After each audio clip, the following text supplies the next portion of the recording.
This Apologize for that. conference will now be recorded. There we go. I see the record button. Okay, so let me start this again. I just want to welcome everyone to the SAME Young Members Community of Interest. This is our quarterly webinars, and right now this is a new one for us where we're going to talk about business development, and we've got two great presenters. We're going to have hopefully monthly webinars from here on out through the remainder of the year.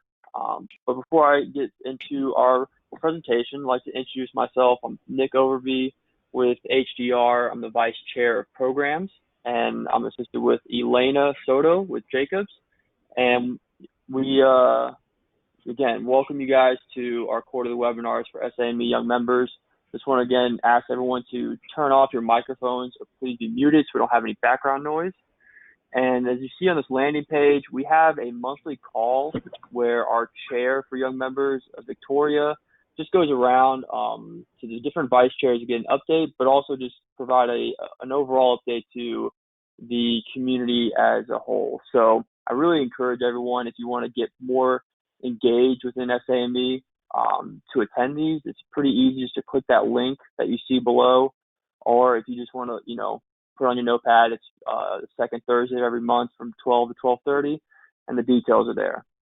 And also ask, if you guys are, again, interested, to follow us on LinkedIn or follow us on Facebook. We've been really making a good push on our communications front to just, get the word out with SAME young members.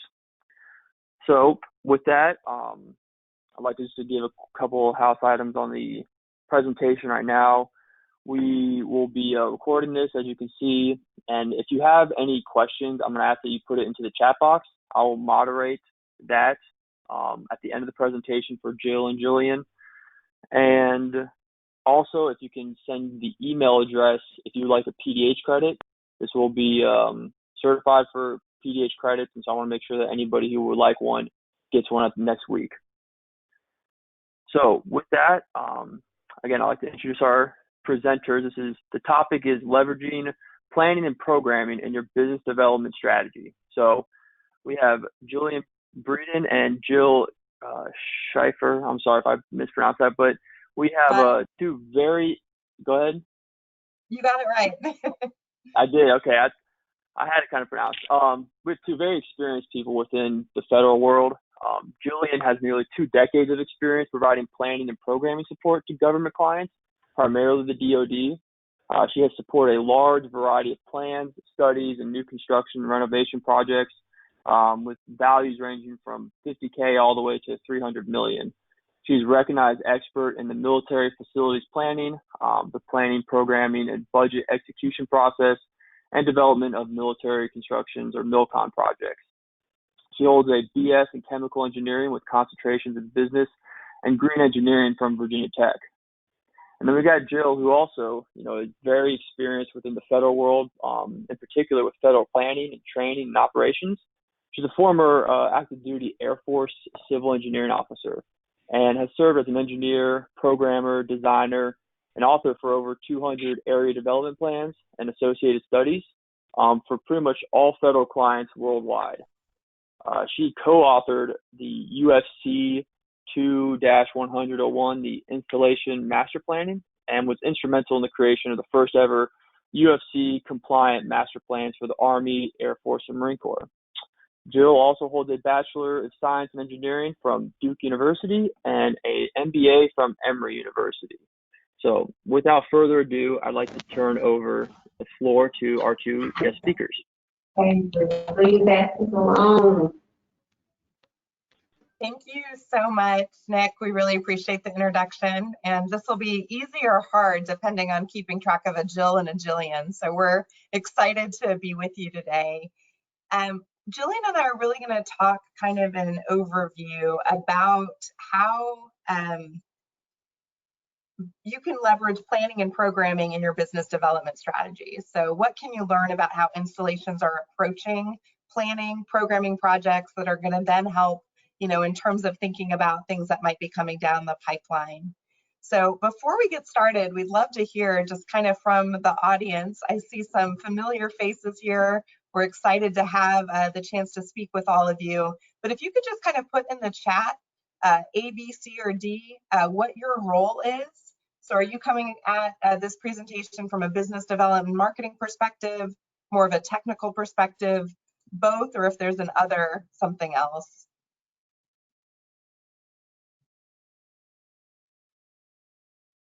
It looks like we've got a pretty good mix overall. This is great. All right, so we hope that we'll be able to kind of answer a lot of your questions, both from the technical and the business development and marketing perspective. In the next hour, Jillian and I are really going to talk about the UFC for installation master planning and share how that guides the programming and planning process. And then we're going to transition into a DD Form 1391. So some of you I know might be familiar with that. For others, we're going to give you a little bit of an overview and its critical importance. And then ultimately kind of talk about how you can research some of these planning and programming documents to identify future design and construction opportunities and really link to that business development pipeline. So we're going to start with the UFC that Nick mentioned. I had the opportunity to work with a team of planners from all branches of service to develop this UFC in 2012. And I want to ask how many of you are familiar with it? So when you hear about the UFC, you're either A, I could explain this to someone else, I know all the concepts, I've never heard of it, I read it every day.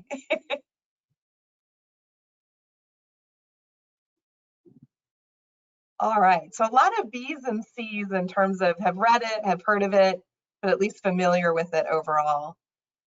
Great. So ultimately, when we think about the scale of impact that the Department of Defense has, it's really, really large.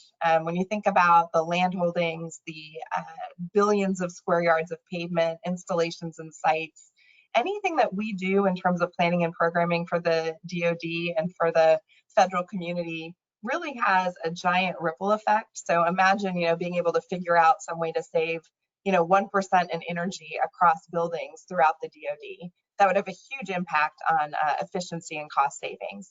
So the idea when this UFC was developed is really to think about how are we planning and programming to take advantage of this scale and also sustain this scale of impact. The DoD has a lot of different priorities when we think about sustainment overall, and over the past several years, even in following the Secretaries of Defense and Assistant Secretaries who talk about installations, energy and the environment, and sustainment, there's some really big common themes that are coming out. And many of you who work in this field are aware there's a huge backlog in terms of facilities maintenance and funding that's increasingly diverted from maintenance to emergency repair. We're unfortunately seeing a lot more issues of natural disasters. In the past year, we've worked on installations with, flooding, earthquakes, hurricanes, tornadoes. This has been, a big issue to think about how our infrastructure works and how we're really thinking about using our land efficiently and ultimately, planning for a ready, resilient installation. So there's a big push to make sure that we are thinking about, the DoD does not typically have the opportunity to purchase land. So with what we have, are we using that most efficiently and effectively? And are we really being flexible and adaptable with our smart technology and infrastructure? So we're really thinking about how we use the principles of the UFC to plan in a way that makes sure that we're sustaining and creating those ready, resilient installations overall. So the UFC is part of a structure that lays out both a framework of the products and the process for master planning. So the UFC, and I think someone's not on mute, if you could just check that, we're hearing a little bit of background noise. When you look at the UFC overall, it's going to give kind of a framework for how we do the planning products.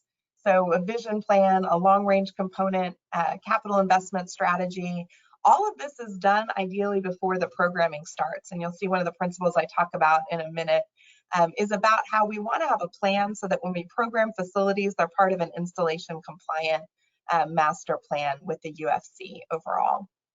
And this ensures that we're really using our land smartly and wisely. And when we do a district planning process with an installation, we usually go through 3 different main phases. So kind of a data gathering and a foundation phase, we're gathering a lot of stakeholder input. We're looking out in the field and assessing the existing conditions and developing vision and goals for future development. In every plan we do, we develop multiple courses of action so we can kind of compare different alternatives and ultimately determine a preferred plan for how we want the installation to go forward and develop. And this is a very stakeholder-driven, consensus-built plan. And then facilities and construction are planned within that. So they're programmed to actually fulfill the vision, goals, and objectives of the master plan overall. So in the UFC, we have 10 overall planning strategies, and I'm going to touch briefly on each one just to give a little bit of a background for how these integrate with our planning process. So tenet one, and probably the most important and most overarching, is the sustainable planning. So really thinking about, again, ways that we're using our land efficiently and effectively and ensuring that we have the resources not only to meet our current missions, but future missions as well. There's been a big push for looking at energy efficient solutions, thinking about how we integrate water, wastewater, stormwater management, and ultimately looking at low impact development. So thinking about ways that we can really ensure that we're planning with a look toward, a sustainable future overall. The second tenet is natural, cultural, and historic resource management. The DoD has an incredible breadth of resources and assets that really fit into these categories. I've had the opportunity in my career to sit under the tree where Geronimo was buried to look at assets that we have from World War II facilities and even earlier. We want to make sure that we are really preserving and honoring these cultural, historic, and natural resources.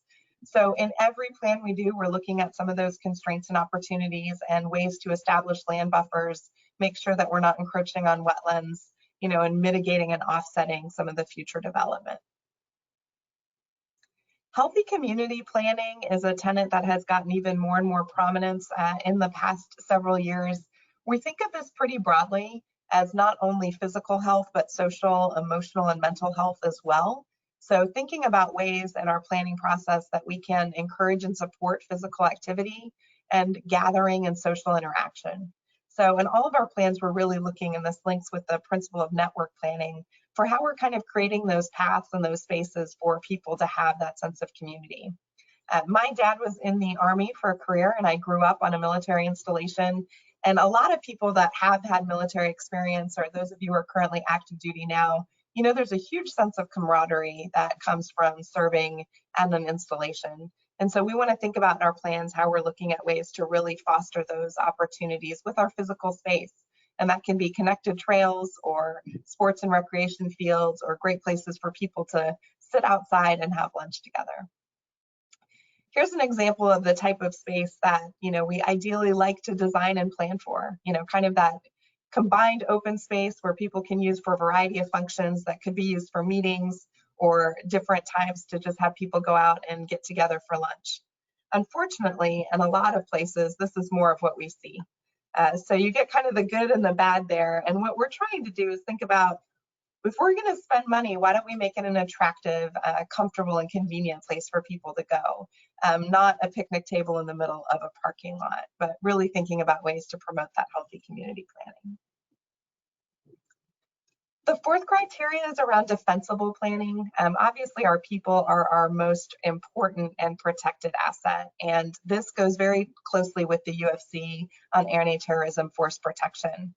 So in all of our work, we're looking at setbacks, we're looking at security around the gates, we're thinking about a safe and secure perimeter.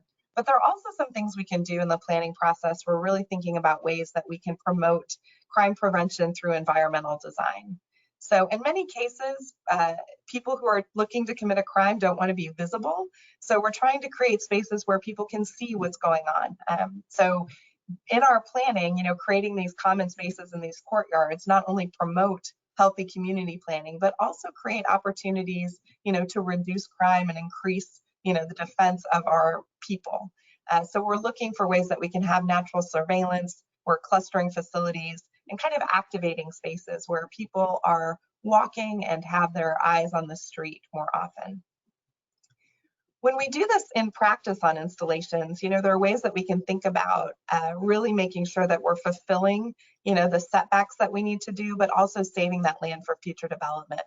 This is a picture of some work we did for a munitions site where munition arcs could be overlapping, but the actual facility, the main munition storage bunker, which you see in the little squares here, they could not be in overlapping arcs. So we spent a lot of time with this layout to ensure that we were really setting everything out to use the land most efficiently, to have room for future growth, but also to provide that level of protection. So it absolutely is a balance that we're looking to strike in terms of sustainability and efficient land use. The next tenet is capacity planning. And this has been a big focus of our work lately, and something that rolls up a lot to headquarters and thinking about, future capacity for an installation. Some of you have probably been familiar with the BRAC process, the base realignment and closure. Over the past several decades, we have had various BRAC commissions that look at, different installations around the world and either recommend realignment of missions, create joint bases, or ultimately recommend closure. And as you can imagine, closure of an installation has a huge economic impact on the local community. So what we're trying to do is help ensure that our installations are viable into the future by showing that there is room for growth and future capacity. And sometimes when we're planning and programming, we're not thinking about the long term, and that's really part of what this UFC was designed to ensure happens in the planning process, is that planning really precedes programming, that you're not just looking for a vacant lot and setting a facility, but that it's all part of a programmed master plan. So everything's kind of nested within that. This is an example of an airfield in Europe where the leadership decided everything south of the runway really should be saved for a new mission set. So instead of starting to build, kind of in this area, really saving it and showing the capacity of the installation to accept a future new mission. We don't want to scatter facilities all over. We want to have that compact infill development and really save that capacity for future use. And this is a great number. We think about at the headquarters level what people can use in thinking about what an installation can sustain in the future. When we do area development planning, we divide an installation into districts and kind of look to plan at the district level. I like to refer to this a little bit as Goldilocks planning. You don't want to do the whole installation at once. You don't want to do just one facility, but you really want to look at an area. And that enables us to look beyond just a building footprint and think about, the interaction of the transportation network, the different paths people go along, and how facilities and functional adjacencies work together. And the ultimate goal of a plan is to have a flexible plan that can adapt over time as mission or requirements or even command and leadership priorities change. I mentioned looking at network planning, and this is a big part of ensuring that all of the pieces fit together. So not only looking at facilities and how those networks are supported, but also thinking about, how people get around. Where are private vehicles? Where are government vehicles? How do people walk from place to place? How are we sustaining, different forms of transportation? We also look at the utilities network and a parks and open space network. So really ensuring that we have that holistic view overall. So this is an example of a pathway, and we're looking for opportunities where it invites, people to be together and walk. Sidewalks that are 1 to 2 feet wide don't really encourage people walking side by side. My first assignment was at F.E. Warren Air Force Base in Cheyenne, Wyoming, and our wing commander said the best thing that he did in his time there was pave, a 6-foot wide running trail around our parade field.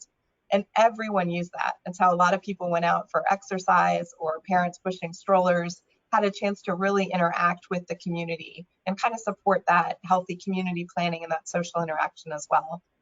Unfortunately, just as we had the previous example, this is another thing we see, on a lot of installations. This is an Air Force base that shall go unnamed, but this is an example where planning really makes a difference. Someone did not plan well for how this was going to be executed, and that's something that we want to avoid in the planning process. Form-based planning is our 8th tenet. And this really ensures that we're looking at the form for installation development. And this is something Jillian will kind of touch on a little bit in her section.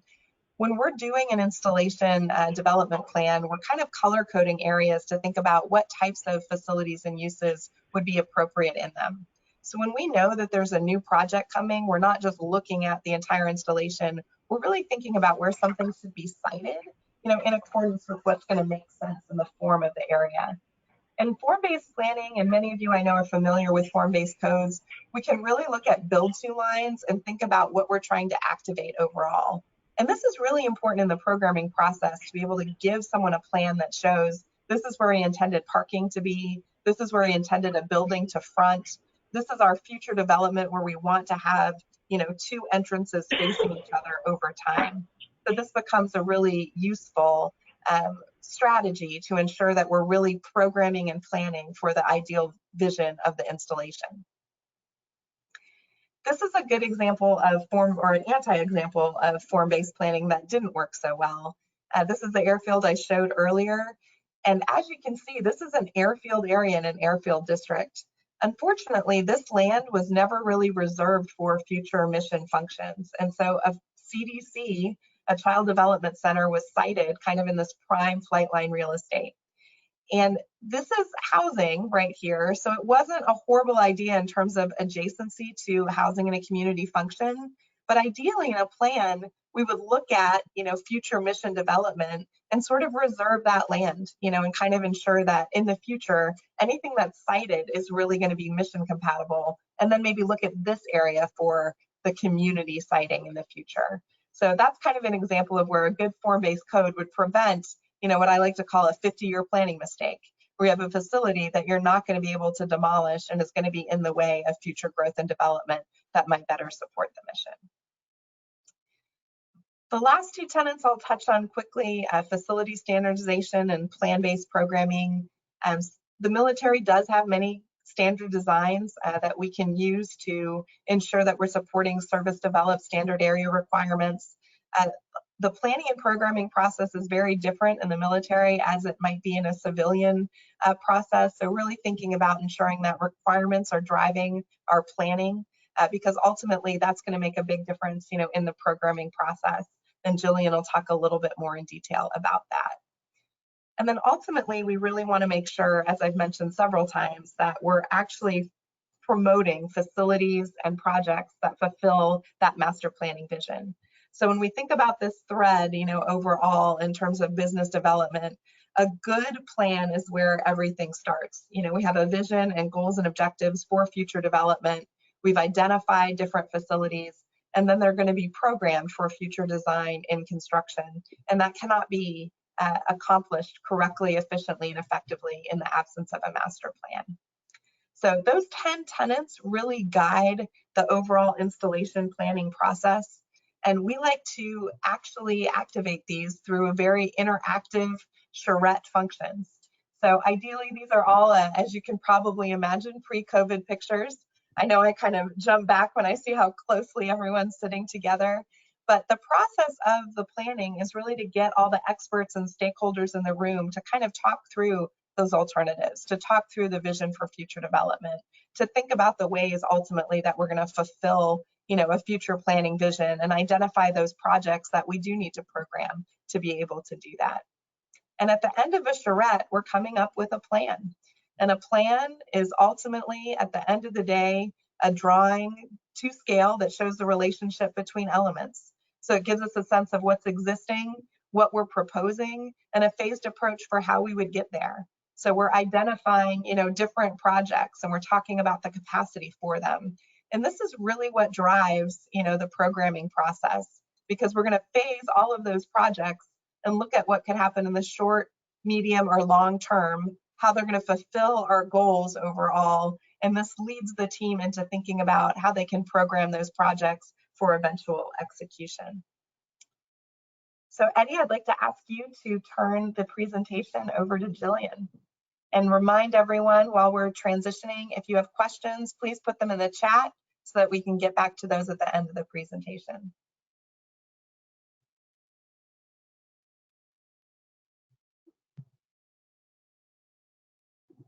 Eddie, I don't think I've gotten the request yet.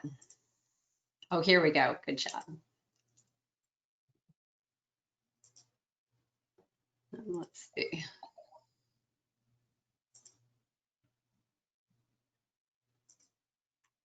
All right. We good to go? Can you see my screen okay? Great. Excellent. All right, well, obviously it would be great if we could take a master plan and get hands on that capital investment strategy and determine from there what might be beneficial for our companies to know from a design and construction perspective. But sometimes those master plans either aren't followed by the installation, or they're still too broad, or they're not actually publicly available. So instead, we have to determine the planning and the programming separately, and that's where we're going to get into our 1391s. I see you're all jumping the gun and already ahead of me here. But so if you could answer in the chat what your experience with DD, Department of Defense, Form 1391s is, I would appreciate it. And it's either A, you're an expert, you develop them, work with them all the time. B, you're very familiar, you've used them on projects. C, somewhat familiar, heard of them. Or D, not familiar at all, and it's a good thing you're here, so we can take care of that today. So I'm looking, it looks like a lot of B's and C's, which is great. And hopefully that will guide us through, will guide you through, and you'll get a much better understanding and then see how it can help your business development. So before you get into what a 1391 is, you have to be able to understand the project classifications. So in this case, these are the top three. There are others for emergencies and in times of war, but these are the most important ones. So it's repair, unspecified minor construction, and major construction, or MILCON. For repair, that's going to prohibit any kind of constructions or additions. And the project costs range a lot. And there's some special requirements, anything over 7.5 million or over 75% of the plant replacement value, which would become a MILCON alternative, has to go up to Congress. So there's different levels of review, but the funding for that is in operations and maintenance, so O&M. For unspecified minor construction, this is kind of the middle ground, right? So project costs above 750,000 up to 6 million, but then there's some caveats there. You can't do housing, but there's a lab revitalization program. So with all of these, you got to look at the caveats. But again, above certain thresholds, it does require congressional notification. For this, the appropriations will be O&M for anything less than 2 million, except lab revitalization, which goes up to 6 million. But it would be military construction for anything over 2 million. And then we get to major construction. This is MILCON, complete and usable. One facility has to be complete and usable, each MILCON. So things like phasing and incrementation are bad words in the MILCON world. They're exceptions, they're definitely not the rule. In this case, project costs are over $1 million and the appropriation is MILCON. From these perspectives, you will write 1391s for repair projects over 750K typically. Some organizations have different thresholds, and anything under 750K is authority is delegated to the local installation or the command. So some commands may require it, even for things less than 750,000. But for MILCON, you will write a 1391 for every single project. So then I wanted to give you a brief insight into the comparison of those classifications, because repair, which is sustainment, restoration, modernization, SRM, you would hear that, and MILCON are in different pots of funding. So this gives you an idea over the last 10 years of those pots. You can see MILCON is along the bottom in that dark blue, and it is very small comparatively. And O&M is at the top in that lighter blue, and it is very large. So just keep that in mind that, the pot of funding is much larger for the O&M projects. That's why there's a lot more of them. And then also, we'll go into the MILCON trend a little later, but it's interesting to note that 2009, which is not shown on this chart, was the highest peak for MILCON. And here we are in 2021, which is about half of FY 2020 dollars, and ultimately about a quarter of where the MILCON budget was back in 2009.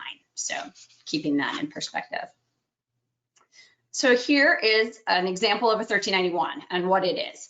It is the written programming document that is used to get funding for a project.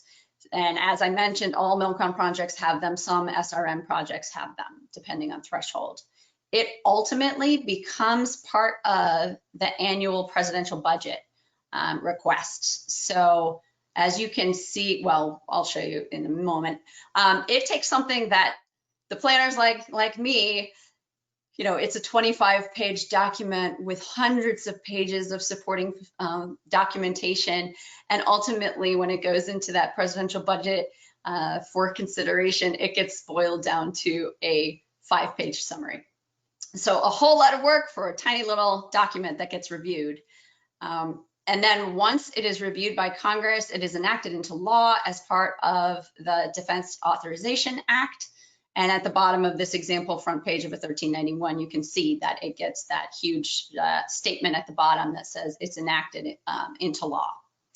And from here on, this scope is binding. It is a statutory authorized limit. And that is the very important part for designers and folks doing the construction, because this sets your boundaries.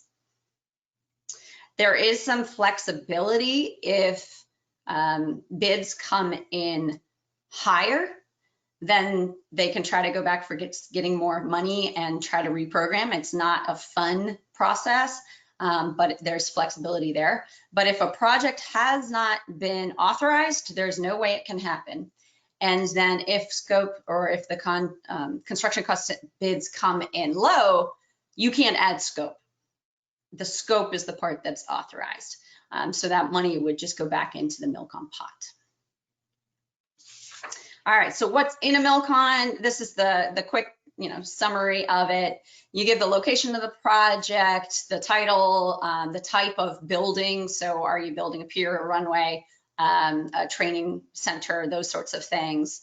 Then you have a high-level cost estimate, major groups of costs, and then a description of the proposed construction. And then you really get into the justification. And that is you're giving the project requirement. You're talking about the current situation of what's not provided currently, and then the impact if not provided. And that's where you really have to make your statements to prove that they need to put money towards something. And then towards the back, you have to do an economic analysis for all MILCONs. And so you have to give a high-level summary of what economic alternatives were considered.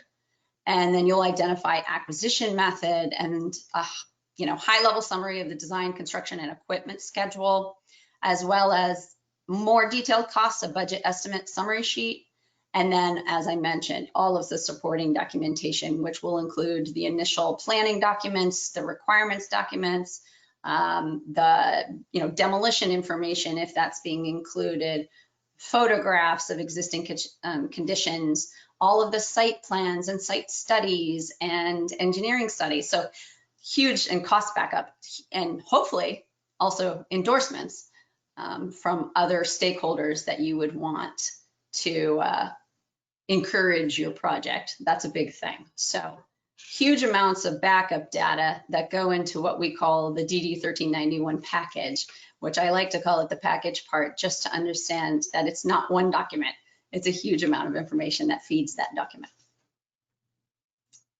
So now we'll go into the MILCON process quickly. At the highest level, every year, all of the agencies do a program objective memorandum, a POM, all right? And into that POM, they feed their projects, their individual projects. There goes through a lot of review, and then you go into the integrated priority list. That's what you want to get your project on, because it means it's a priority for the different review levels. And then from there, you can get into the future years defense program, the FITUP. The FITUP is where you really want to be. The FITUP itself is the program and the financial plan for a 6-year period. So it talks about the 2 budgeted years and 4 future years. And it's updated twice during the planning, programming, budgeting, and execution process, in August and September to reflect the projects going into the POM, and then again in January of the following year to reflect the presidential budget. All right, so wouldn't we all love to get our hands on 6 years of upcoming projects? Unfortunately for the military services, it's classified. So we can't get that information. And truthfully, you know, if you can make friends with planners that are involved earlier in the projects or the cycles and have access to those integrated priority lists, those are where you're going to be, that's the best you can do at this level. So now we're going to go into the details of what each service may have as their MILCON cycle. This is an example, and it is no wonder that I need an engineering degree to decipher it. So this is the MILCON team planning and programming process for the Navy. And the thing that I mostly want to highlight here is that at the bottom right there, you see a start box. That start box is showing that it's April of the budget year minus 4 years. So their theory is that it takes 4 years to go from a 1391 until construction award. And let me say that that's not realistic. Unless there are extenuating circumstances like war or more emergency, typically it takes much longer than that. You can sit at the start for years. I have been lucky and gotten it in 2 years, and I've been persistent, and it's taken 10 years. So just, you know, as designers or go into construction, you see 1391s from planning firms, realize that those planning firms may have been supporting that project 6, 8, or 10 years before the information you're getting. So it is very hard to have that crystal ball for costs specifically, or even changing mission requirements though. So this is an example. I'm not going to go through this obviously in any more detail, but it does talk about some of the key stakeholders, the review process, these readiness steps, which basically there are gates you have to get through in project development in order to continue through the review cycle. And if you can't meet those requirements, you start back at start the next year for the next POM cycle. So that's the Navy's. Now I'm just gonna, this is the overview. This is the military construction process, getting through congressional review and into the Secretary of Defense budget. And ultimately, again, this says that the facility is complete in 5 years. So once again, I think this is very aggressive, but it does show the Army, Air Force, Navy, Marine Corps, and different steps there that they take the review cycle. So again, you'll be getting the slides so you can have access to this slide if it interests you.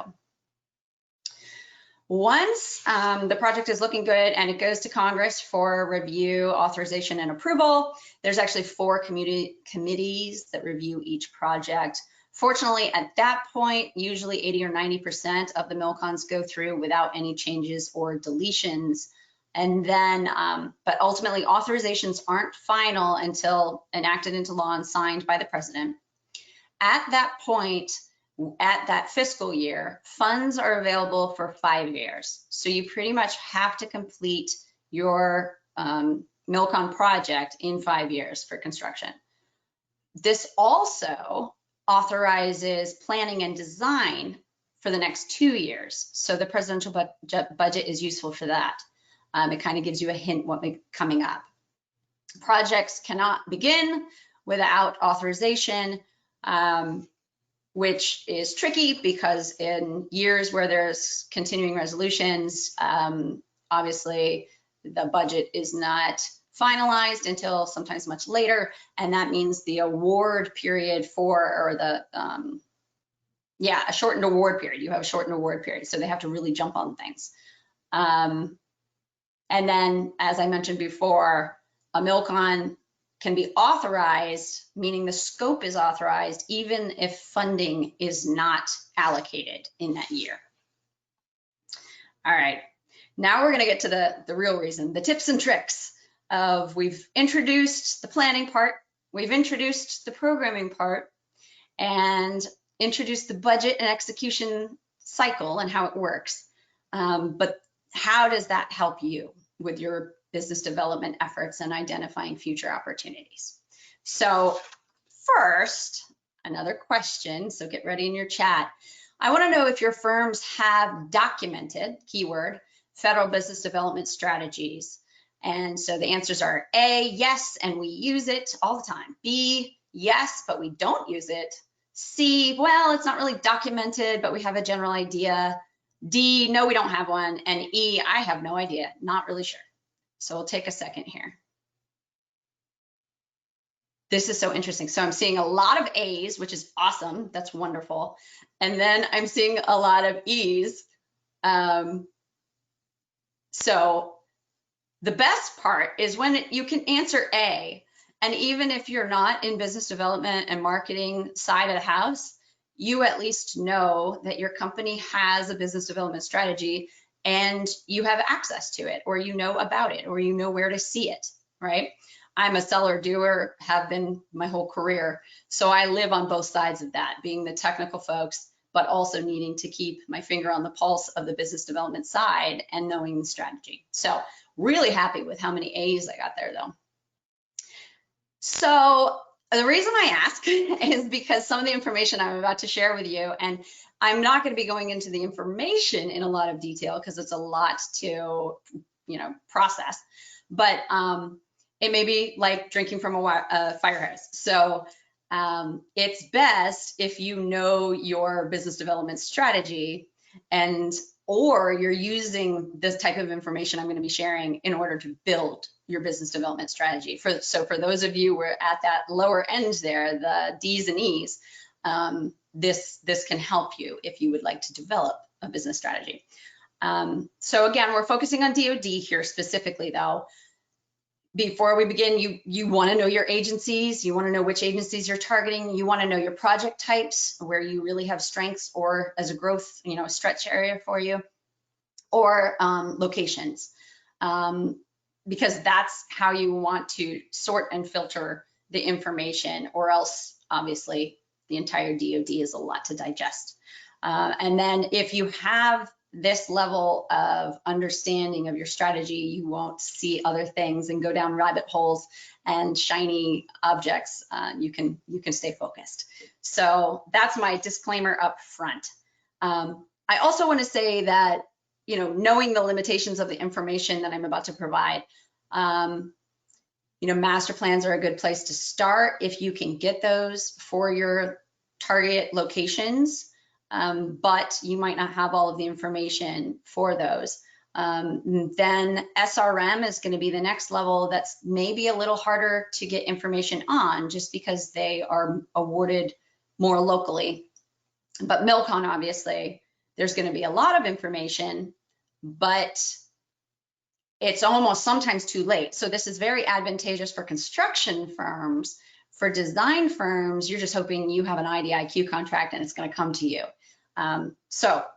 Those are my disclaimers before we get going here. So next we talk about the agency forecast, and that's pretty much the planning and programming that has gone into them forecasting their projects. I think we all can say that building relationships with those actual agencies is going to be the best way for you to gather the information. The second suggestion I would have is to go to current contract holders.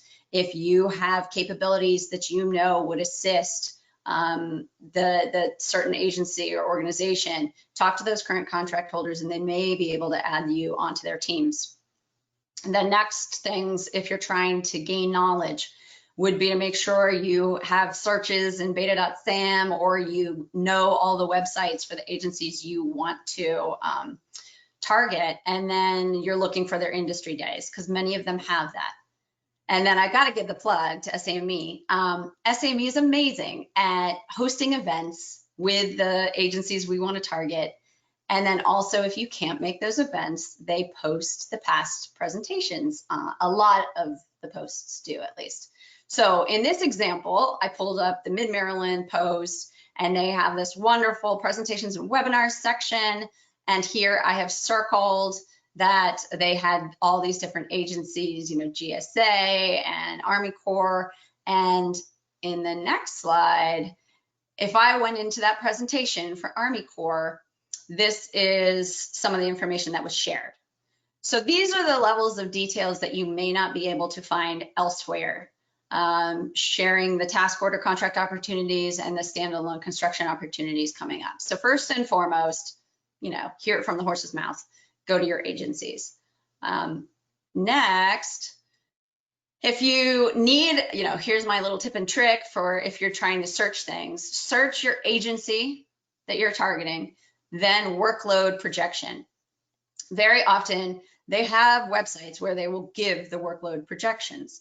So in this case, I pulled up NavFax Southeast. It was last updated in June of 2020, so 2 months ago, and it provides really useful information. This table might be small for you, but it gives the location, the command sponsor, the project title, and the estimated design level, timeline, acquisition tool they plan to use, and the proposed RFP issue date. So, that's like gold for us. So that's one way. Also, you can search on Office of Small Business Programs. They very often provide this information as well. So this is where you'll get insight into some of those FSRM and MILCON, both of those. All right, that's one recommendation. Next, we're going to go higher level. So this is for the Navy. Now I'm going to bring you through the military services. So if you have not gotten familiar with the budget materials and comptroller sites for your target agencies, that's my recommendation. In this case, you go to the budget materials area, and then there have the construction focuses. And if you click on, I clicked on the military construction and active force and family housing. So that's the file that I have open here. See how it says Justification of Estimates? That means you're going to get more in this document than you would in the presidential budget. What I talked about in that presidential budget, it's basically line items. This is called a J book. And in a J book, you get much more information. So it'll start in the beginning by itemizing the military construction projects based on location. So again, if you know where you're targeting, you can say, I want to work in North Carolina, for example. Or you do key searches for Marine Corps instead of different, installations. So it's a long document, but if you just do word searches, you'll get there. So in this case, I circled the North Carolina project, and then it shows the 1391. So this is the 1391, the front page of the 1391 that is provided in this J book. So maybe you're not on, maybe you're on this, attending this, and you're not on design or construction, but you're actually in a planning firm. Here's a little tip too, is that these J books are available for archived years and years and years. And if you ever have questions about how something might be categorized or how a certain category code building type, what they did previously in a 1391, you can come to these. And so it's a good tool for, kind of benchmarking as well. So similarly to that for the Navy is all the others. So here's the Army, and again, you'll be getting these slides. So down here at the bottom, I've put the sources with the websites so you can have direct access. But basically, searching comptroller and budget information will get you there. So you can look at the military construction sections, and that will help get the knowledge that you want of those upcoming MILCON programs. Similarly, here's the Air Force. And I just made this part bigger here to the left. So, and this one has it separated by Air Force, Air Force Reserve, and Air National Guard. But here's the golden nugget. If you work for any of the defense-wide agencies, you can actually get access to their future year defense program, their fit up. This one is not classified. So if you work for DLA or DHA or DODEA, or I'm trying to think of all the other ones, DITRA, NSA. So anyway, if you're interested in those defense-wide agencies, this will help you. You go to military construction on this website, and then you scroll down to their fiscal year fit up project list. And this is an excerpt of what you'll see. So it gives the organization what state or country it's happening in, what fiscal year it's planned for, and then the type of project and the total amount. So a lot of good information there. And like I said, that's just one brief excerpt from it. While on the topic of your targets, hopefully you do know some of the information by geographic location. I just wanted to touch on if you're in certain states or close to certain states, you can almost figure out whether it's worthwhile and how much spending is in that state. So there's all sorts of resources. This is just one example. It's from 2018, but it evaluated 2015 spending. So you can see that the top states, Virginia, where I'm from, is at the top from a defense spending perspective, as well as a percentage of the state's GDP. From a total spending, Virginia and California usually flip-flop from year to year. But this type of research can help you as you determine your strategy. I mentioned earlier that we were going to quickly look at the MILCON trends. This is from historic trend over fiscal year 2001 to 2018. But you can see, obviously, BRAC, Jill mentioned that, and the huge peak of that in 2009, how family housing has adjusted over the years, and NATO, and then the rest of the MILCON program, and how, again, it was at a peak in 2009 as well. And I just like to compare these side to side. So this is MILCON spending up until fiscal year 21, next to O&M. You can see some major peaks and some major valleys. And it always is just interesting. In 20 years, I kind of look at it as a pendulum. It swings. I don't think it'll ever swing quite as high as it did in that 2009 realm, but maybe I'm just trying to make myself feel better. So that's just interesting data where you see as MILCON kind of takes a dip, a lot of times O&M will go up. And that is it for my portion, and hopefully that can give you some insight, and you can use all of that data and information to guide your business development approach. This is our contact information, and should you have any questions or follow-up, I can speak for Jill and me that I think we'd love for you to reach out to us, and I think that leads us into question and answer.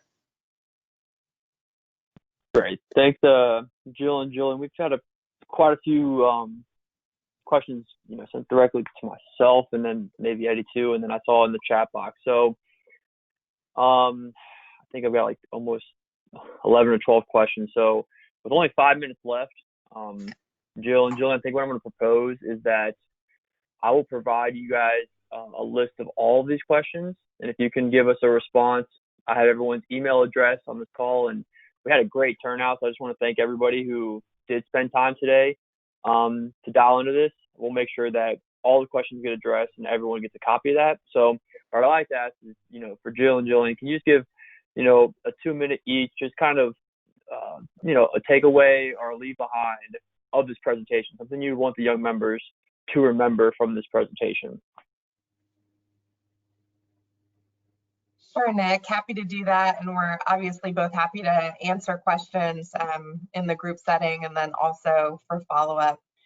I think one big takeaway is just for people to understand the through line that all of this work really starts, very early on. Projects are conceived as part of a plan. There's programming work. There's obviously all of the different machinations around the budgeting process. So really thinking about, how all of these different pieces build upon each other. I did see one question in the chat that I'll kind of link on with that too, is that with all of these pieces, there are a lot of different people and stakeholders who are involved.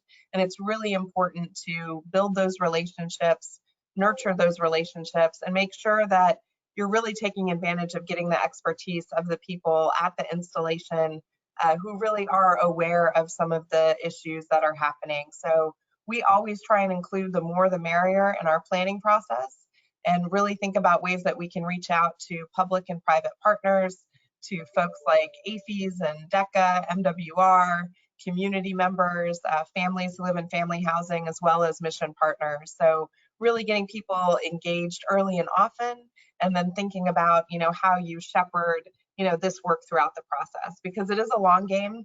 Anyone who's ever worked the MILCON process knows that, things are thought of and then conceived, and then it really does take a lot of different folks working together to get to successful execution. So those would be my thoughts. Jillian? And I'll just tack on to that from the stakeholder perspective. The earlier, I'm all about earlier collaboration, because the more people have a shared vision, they're excited about it, and then that leads to programming and moving forward. And those stakeholders are so important. Like I mentioned, those endorsement letters, the more people that realize if one agency gets a new facility, how it has this ripple effect, even to the next person or agency being able to move into that old facility or demo it and get some land back for them. So thinking big with that stakeholder list is exactly what we want to going into programming. I think my big takeaway is just, it's not this like black hole until all of a sudden design and construction firms see a project and are like, oh, look, that if you know where to look, you can follow some of those trends and you can see those projects coming. So would be my takeaway. I did see one question here about the scope change, and usually about 10% is what they try to aim for, lower than that, what a project can go over without having to be reprogrammed and go back through authorization and review. So that would be a general rule of thumb for that. Yeah, let's see. I don't want to talk too long. I think the others I can answer via email later or sending out. The one question quickly was about replacement costs. Usually the DoD actually has in their real property inventory lists, they have a PRV, a plant replacement value, which they identify. And usually it is based on their own unit cost estimating that they've done. And so that's kind of provided. If you come up with a renovation cost and you compare it to that PRV, you will know offhand how it compares percentage-wise. Now, is that PRV accurate? Probably not, but that's what we use. Great. Well, Jill and Jillian, again, thank you for this great presentation. We're going to, again, post this on the SAME site.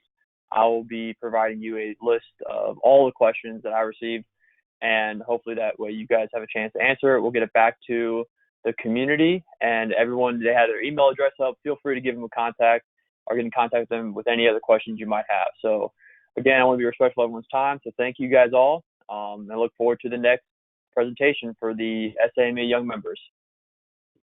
Thanks for joining us. All right. Have a good day.